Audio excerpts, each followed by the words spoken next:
Hey, welcome back, everybody. It's time for Let's Talk Real Estate, your weekly BS with Barry Saywitz about the current commercial real estate market here in Southern California, as we take a no BS look at both sides of the issues driving the market today to find the best solutions going forward. With the man who's just over there shaking his head every morning when we come in here, Barry Saywitz. Hey, Barry. Hey, good morning, Paul. Thanks. We're back here again. We're going to talk a little more real estate as we always do. I am Barry Saywitz, president of the Saywitz Company and Barry Saywitz Properties. And if there's one thing I've learned in my 30 plus years in commercial real estate, it's to look at both sides of transaction and both sides of the market and both sides of the perspective to try and come up with the best solutions in a real estate deal. And I have been a landlord, I have been a tenant, I have been a broker, I've been a principal. And each time I get involved in a transaction, it's a question of trying to look at all sides of it to come up with a solution. So today's no different. We're going to look at a couple of different sides of the equation. And I'm excited to have our guest, Steve Rosansky, former mayor of Newport Beach, former city councilman of Newport Beach, and current CEO and president of the Newport Beach Chamber of Commerce. Steve, welcome to the show. Good morning, Barry. Yeah. So before we get going, I want to do a shout out, a couple. Number one, to my girlfriend and my son who bet me that I could not sport the Tony Stark post-COVID beard. And so for our viewers out there, I have given it my best shot. I just will tell you it is not an easy thing to keep up. So for Robert Downey Jr., kudos to you.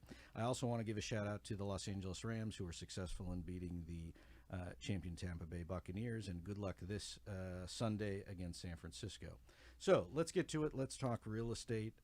Steve, you are a longtime real estate investor in Orange County and Newport Beach, certainly long history in government and the community in Newport Beach. I guess let's start with the Chamber of Commerce, which is your current role that you have today. Tell us and tell our listeners a little bit about the Chamber. I know about it, but for the average person, what is the Chamber? What does it do? And what role does it provide in the community? Well, Barry, thanks for asking. I actually just celebrated my 9-year anniversary last week as president and CEO of the Newport Beach Chamber of Commerce. So, there's a saying in the chamber business that you met one. If you've seen one chamber, you've met one chamber, and they're all different. I like to think that ours is reflective of our community, and so we tend to have a lot of people in professions, so attorneys, accountants, wealth management, real estate, things like that. A lot of people in the hospitality, tourism industry. So we were talking about major hotels, restaurants, activities around the harbor. And then, there's the brick and mortar retail type people and everything else in between. So we have about 620 member businesses. And I like to think of us as kind of a support of the small business community here in town. And that's, how I see our role. I mean, if you go to other communities, like you might go to Santa Ana, maybe they're involved with workforce development or other programs. And, we don't really have those issues in Newport Beach. But, we're here to back up the small guy, help him with, the things that are going to make his business run smoother. So, and not to mention the fact that from a networking perspective, number one, it gives you sort of a stable of resources if you do need help. But then number two, hopefully you meet some people that you can either network with or do some business with. I know that was our experience going way back with the Chamber. Yeah, we basically say we have 4 core areas. And so one certainly is networking. Another one is education. Another one is advocacy. And then we have a fairly large civic component. We do a dozen major civic events a year, including the boat parade, which we just had last December. And so, that's the role that I think we fill. The Chamber actually is an old chamber, as chambers go. The city was founded in 1906, and the Chamber was founded in 1907. So we go way back. Yeah, and well-rooted and well-diversified group of members, I would say, no? Yeah, I mean, we go anywhere from the person working out of their house all the way up to the Irvine Company. So it's a pretty diverse group of people. Yeah, and I would just say from personal experience as a small business owner, if you're looking to grow your business and you're looking to get more involved in the community, the Chamber is a good place to go. I tell people the best way to get, they invest in the Chamber. I like to call them our partners. And I said, but the best way to get return on your investment is to engage with us. Come out to an event.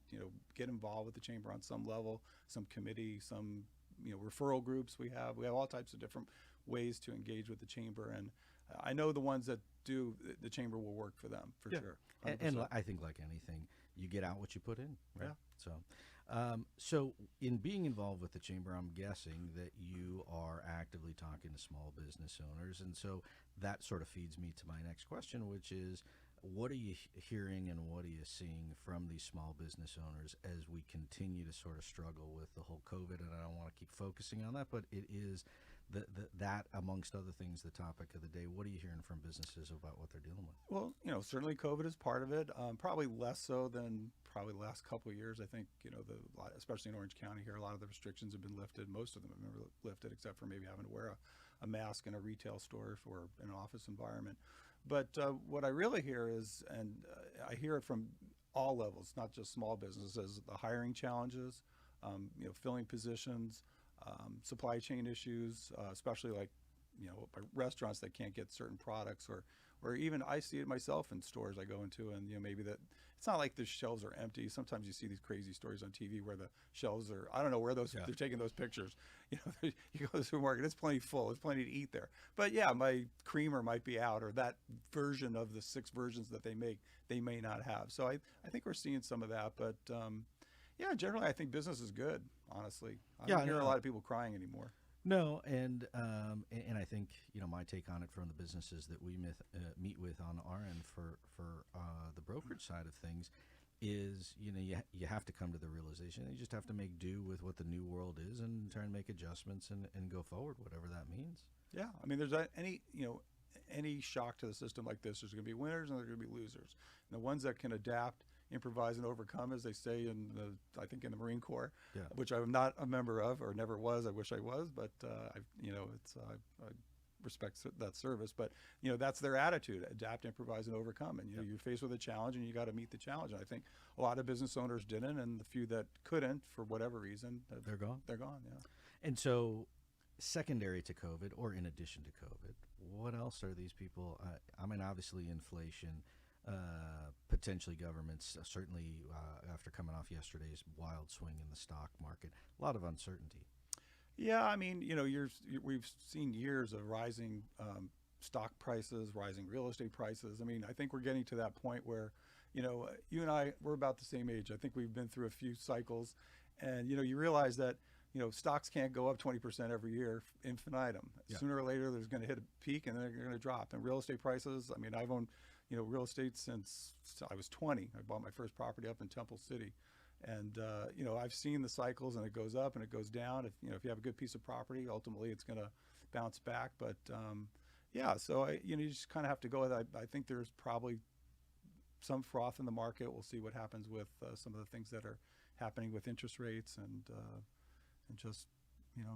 Yeah, there's no question it doesn't go up forever, and so the people who panic in the short term, you're going to have bumps along the road. Mm-hmm. But I think if you're in it for the long haul, you'll be fine at the end of the day. It doesn't help smooth over the road when you're bumping along as we're going. I've always been a real estate investor, not so much in the markets, only because with real estate you can at least fool yourself in believing it's still worth what it was yesterday. The stock market, not so much. I mean, so no question. And so, do you see the supply chain issue? I talk about it with folks all the time. I'm curious your opinion on it. Do you see the supply chain getting better as time goes on, or is it continue to struggle throughout the course of the year? I think it'll get better towards the end of the year. I mean, just anecdotally, I live right near the beach. I mean, where I live because you own a property right around the block from me. But and we won't say where it is because you don't want anybody showing up at your house. Exactly. Other than me for free food. But I was on the beach on Sunday. And, you look out and a year ago or 6 months ago, literally I could count 40 or 50 ships out there, and now there's 2 or 3. So something's working better. Obviously, they're processing, the cargo containers through the ports. I know the ports are working at record pace, processing a record number of ships and cargo coming through. There's, I think, a lot of pent-up demand. I mean, there was a lot of money pumped into the economy by the federal government. So people, they're feeling flush. They weren't taking trips, so they're saving money on that. They're not paying the rent in some cases, so they're saving money on that. And they're buying stuff. They have money saved up, and they're using that money. And they're buying things. And so, the one thing I did learn when I was in business school, supply and demand curves. If demand goes up, the price goes up. So. And I think the same thing would apply for real estate or anything else. Although it's interesting, the flip side of it, and I don't know who to believe or what to believe, but I read an article that the reason that there's not that many ships off the coast of Orange County and you can't see them anymore is they're hiding them down by the Mexican border or south of the border, and they're making them wait to come up so that the folks in Southern California would feel better about the fact that they don't see all the ships off the shore. So I don't know who to believe. It's possible. I mean, I've heard that they've started instituting more like a reservation system, so they can't leave Hong Kong or China until they know they have an appointment 3 weeks later at the port, which makes sense. I mean, it's a better way of managing the stockpile or the backup. But I think realistically, they're bringing in goods as fast as they can. I think part of this supply chain issue is just, the COVID thing. Truck driver can't be driving his truck if he's home in bed. And the people can't stock the shelves if they're, not able to come into work. So, as we move through this Omicron thing, and I think through by the end of February we'll be out of it, and I think we'll probably see a lot of these supply chain issues work themselves out. And then I think you're back to the root of the issue, which is the economic growth, the inflation, interest rates, and then how do those major factors then play a part on back to real estate and jobs and just how businesses do. Mm-hmm. Yeah, well, it's the Fed's meeting this week. Interest rates are going up. I think all that's probably baked into the economy, as or into the markets. I mean, they all know that we're looking at 2 or 3 bumps at least. But when you go from 2 or 3% inflation up to 3 or 4 or 5% inflation, yeah, that makes people start to think, is it long term? I don't think so. But interest rates, we were getting mortgages in the 2s for 30-year fixed rate loans. If it goes up to 3.5%, well, it's still historically low, right? But it is a 20% increase in the interest rate, let's say. So it's hard to say how that's going to figure itself out. I remember my real estate broker days back in the 90s and in the late 80s, and I used to tell my clients, I was selling homes back then, I used to say, geez, if interest rates just get below 10%, right, the market's going to go crazy, right? So it's all relative. It's all relative, right? It's all relative. And it will be interesting to see, talk residential for a second. You have supply demand issue for sure on the residential side of things, and whether that's Newport Beach, Orange County, Southern California as a whole. You have limited supply, so you really have just prices jumping up. And so when a house comes on the market, you just have a bunch of people that are jumping on it. And so if someone makes up a stupid number that happens to be at a premium, or someone else bids it up because they just really want the house, then you start to see the prices run up, and it sort of fuels that upward motion. I think what will happen, I'm curious what you think, is as interest rates rise, on the residential side, the person who has a smaller mortgage, it won't really impact them that much because the rise in interest rate won't swing their payment. The person on the high end who's in the high net worth situation, the interest rate's not going to make or break their world. It's the people in the middle that are trying to move up, that are trying to get a bigger house, that are trying to afford more, that are going to get pinched, I think, at the end of the day. Yeah, it's honestly, it's a simple calculation. I mean, you go to the bank, and they're going to lend you X based upon certain percentage of your income and what your expenses are. And if interest rates goes up, that just means that you can borrow less. I mean, so yes, the people in the middle that need those loans, needs a $500,000 loan or $1 million loan to buy a house, is going to get pinched because now the bank's only going to lend them $450,000 or only going to lend them $900,000, and if they don't have that extra $50,000 or $100,000 to throw at the deal, then they're out of the market, and so prices. And they rent, and then the rents go up, right? They and do. then we go adjust. Right. So then we go to the next side, which is what I wanted.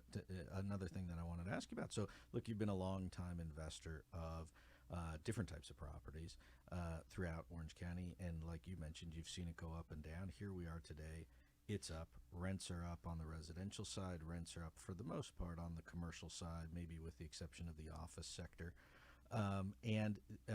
Do you see that the rents will continue to rise again, just based on supply or demand, or do you see that start to soften up a little bit? It's got to soften. I mean, people can only, if you have a job, unless you're getting paid more money, which maybe you will. We've seen 6% and 7% inflation this past year.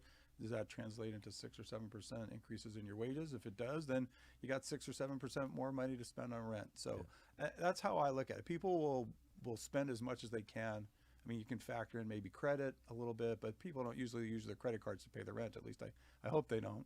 So yeah, I think people, they'll spend to the level that they can spend. And sometimes they'll spend a little bit more if they feel wealthier or richer. Maybe their stock, portfolio has gone up, their 401k, and they said, wow, I got a lot more money I thought, or my home's worth a lot more, so I'll spend more. Because they have a good feeling about themselves and their finances. But I've, like I said, we've been through it. I've been involved in the real estate markets and since the 80s, and it can't go up forever. Yeah. And we were talking about it before we went on air. I think there's been a lot of movement, certainly since Biden took over, with older generation of people looking to get out of older properties and get rid of the management headache and trade into something different. Either A, to just trade up and get rid of the old property they had, or B, get into something simpler before potentially the tax structure changes, or it's just time. Yeah. And I think that's also fueling the market in terms of activity with exchanges. And you got to remember, too, we sort of live in a little bit of a bubble here in Orange County and Southern California in general. I mean, maybe you know better than I, but if, is the market, and I know prices are going up all over the country, but is it the same, in Idaho as it is here? Maybe I guess there's Californians going to Idaho with all their money and buying homes in Boise, but, so it's a little distorted here. I mean, so you kind of have to take those glasses off and really look at, And I think part of it, too, is you have to pay to play. If you want to live in Southern California with the nice weather, with the beaches, you just got to know you're going to pay. It doesn't help the pain or the sting of it. But the people that don't have to be here, they go to Arizona, they go to Colorado, they go to Texas because the cost of living is much cheaper. Mm-hmm. I mean, I was in Florida over the holidays, and gas was like $2.50 a gallon. And then you come here and, it's $4.50 or $5 a gallon. And it's a big swing. Yeah. And so in terms of I want to talk about a couple of different sectors because we've done this on other shows. Your perception of the office market, because you're dealing at the chamber with a lot of different businesses. Are people really back to work? Are a lot of people still working out of the house or remotely? And how does that play into, in your opinion, the office market going forward? Well, certainly if your parking lot outside is any indication, people are still not back to work because there was not a lot of cars out there. And just anecdotally, again, I drive down the 55 freeway to get to my house, and it used to be if I didn't get off at 22nd Street, I'd be in a mile-long backup, and now you drive right up to the light. So I know people are not out at work like they were. Even in my office building, it used to be I couldn't even go out one exit because there were so many cars coming. You just couldn't turn right. Yeah. And now sometimes I don't even look left to turn right. So clearly their workers are not back, especially I think at larger companies, which have big HR departments and policies. Banks or insurance companies or large offices are still I think either not open yet, or they're only open for flex time. They'll come in their employees are 1 or 2 days a week.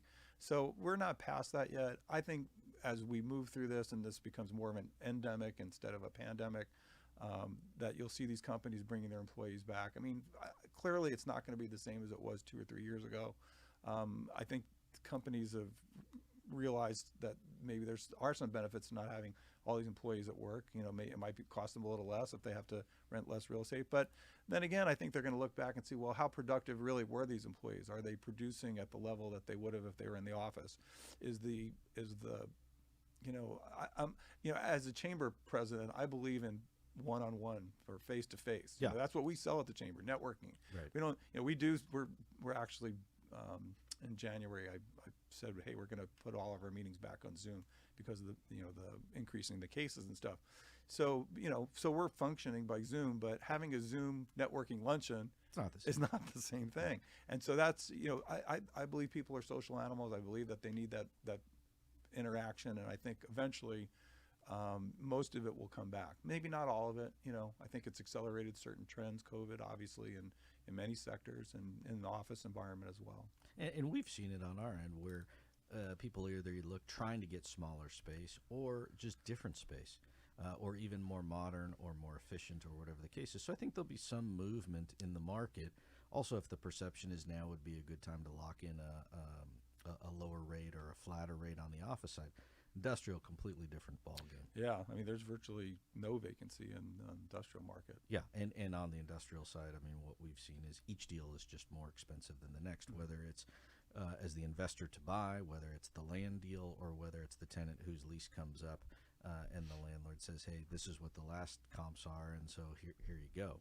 Yeah, I mean, even that area, I mean, and clearly it's probably be not this year, it'll be years before that settles out. But I mean, a lot of that's just driven by this, the Amazons of the world and sucking up all this, and they take huge space, but they're also taking small space because they want to have, these localized distribution centers where they can, have 50,000 square feet and send you, some paper, let's say, for your copier. Yeah. And you can get it, you can order it that morning and Amazon will deliver it in the afternoon. So, they've taken a lot of it. I don't know that, there's traditional, maybe, let's say, industrial users that are manufacturing things. I mean, I don't know that we're manufacturing any more stuff, so I don't know that they're driving the demand. I think it's more distribution, and even that at some point will have to level off. I mean, once you distributed everything you can distribute, you can't. Well, I think that gets back to the inflation piece too, because if I make widgets and my rent goes up 20, 30, 40, 50%, I have to incorporate that into my pricing, and so my product goes up, and then who pays for it? The consumer. Exactly. Or you just move out of state because you can't make widgets here cheap enough to be able to be competitive in the world market. Or the owner of the business says, I don't want to move out of state because I like it here and I live here, and then you pay and you do. Yeah, some do. Yeah. We've got a few minutes left. I want to touch on the apartment market a little bit because I know you longtime investor in the multifamily market, so you have a pretty good feel for what is going on. What is your sense in Orange County of the investment side? Let's start with that, and the ridiculous prices that we've seen. It is ridiculous. I was out in the market myself in the last 6 months because I sold another property and I need to reinvest it, and prices are astronomical. I mean, honestly, none of it really makes sense from an economic standpoint unless you're just, borrowing money at 2 or 3%, and then you're buying a building at maybe a 3 cap, at a 3.5 cap, and then you're making a little bit of money, but once interest rates go up or these and the cap rates, expenses go up, or any of that. Well, yeah, and then the next investor is going to say, well, I'm borrowing now at 4.5%. I need a 5 cap or something, or at least something higher than what you paid, and the cap rate is directly proportional to the income it's generating and the price that you're going to pay, and so that I think eventually will put a lid on prices, and we'll see maybe a plateauing for a while until the things catch up. Yeah, I miss the days where you buy an investment property and actually the price is dependent upon the return, and the return is actually dependent upon some methodology that you came up with where there's actually like some reasonable return. Right. Now it's almost that we're almost to the point where it's the greater fool theory. Yes, and I feel like the guy who's buying it either just has money to burn, or is in an exchange, or is trying not to pay the taxes, and so then all the logic goes out the window. And as the broker on the side of the transaction, I just tell the seller whatever I want to tell him, or I take whatever price he thinks it's worth because I want to get the listing. And then I test the market and see if it happens. And then some guy comes along and pays it, and you look like a smart guy. Yeah. There's an interesting thing happening in Newport Beach. We're in the process of doing our redistricting, based on the new census. And I was almost floored when I heard that the peninsula, which is virtually the whole peninsula, lost 12% of its residents. The population on the peninsula, the permanent population on the peninsula is 12% less than it was 10 years ago, if you could believe it. Because of all the rental properties. All the investors coming in and buying up the rentals and trying to do VRBO or Airbnb or whatever they're doing, the short-term lodging. And so clearly they've pushed out even wealthy people who could afford to buy a home there. The investors can pay even more. But once those cap rates and things change, and inflation and all that stuff works itself out, I think you'll see most of those people move out of that market, especially as it gets saturated, and actually now that the city's put a lid on short-term lodging permits, you can't even get one anymore. Yeah. So it's, and maybe those properties will become more valuable because they have a permit. So there's so many variables. It's you really need a crystal ball because it's hard to. Yeah, on the one hand, I'd love to see all my properties that I own go up forever. On the other hand, I'd like to see some other people struggle, so maybe I can make a good deal. Exactly. Yeah. So it's a toss-up. Well, look, the other final question I want to ask is, so what do you think for 2022? Is there one thing for our viewers and our listeners to keep an eye on that you think will really be the determining factor moving forward in the economy? Will it be supply chain? Will it be inflation? Will it be government? COVID, any of the above? Well, we really didn't even talk about government. I mean, obviously government's a huge issue for small business. I mean, yesterday at our board meeting, presented this new AB 1400 that's going to be voted on by the state legislature. Basically, that's single payer in California. I mean, moving California to a single payer system, and at the cost of several $100 billion, which will be taxes borne on residents as well as businesses if it does pass. I don't think it will, but that's where we're headed. So, government is a huge factor in business and the regulations, and even on the real estate side, when you're talking about CEQA and all the permitting that needs to be done. I mean, clearly there's demand.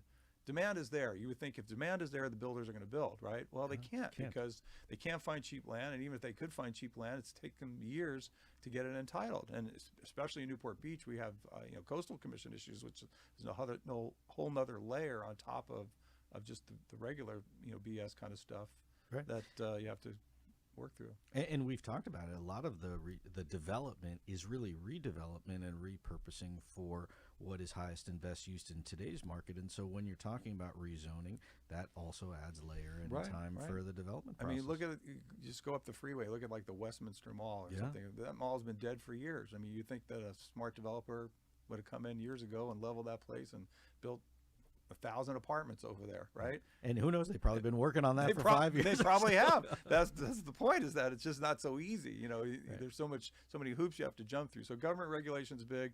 I think that the biggest thing holding back business though this year, not so much supply chain. It's going to be more the labor issue, working that out. I mean, people's mindsets have changed. They like staying home. A lot of people like staying home. A lot of people realize that I can make more money staying home because I don't have to pay for things like childcare or whatever else. On the flip side, though, you do have some people like one of my employees was out for a week, and he says, "God, it's so good to be back in the office."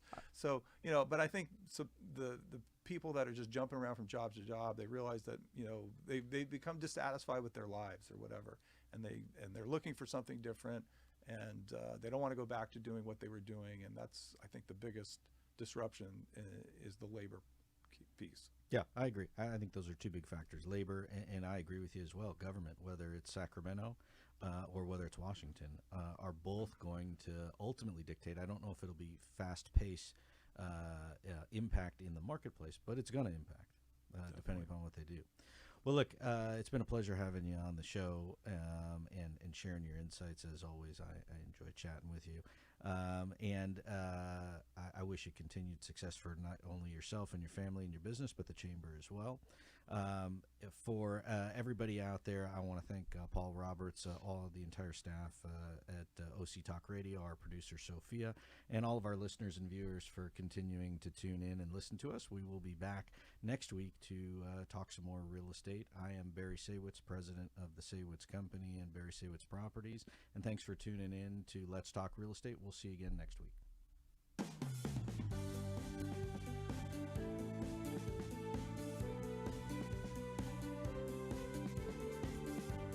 Well, there you have it. You've been listening to Let's Talk Real Estate, your weekly BS with Barry Saywitz about the current state of the real commercial real estate market right here in Southern California. On Orange County's only community radio station, OC Talk Radio, streaming live from our studio here at the University of California Irvine's Beale Applied Innovation Center.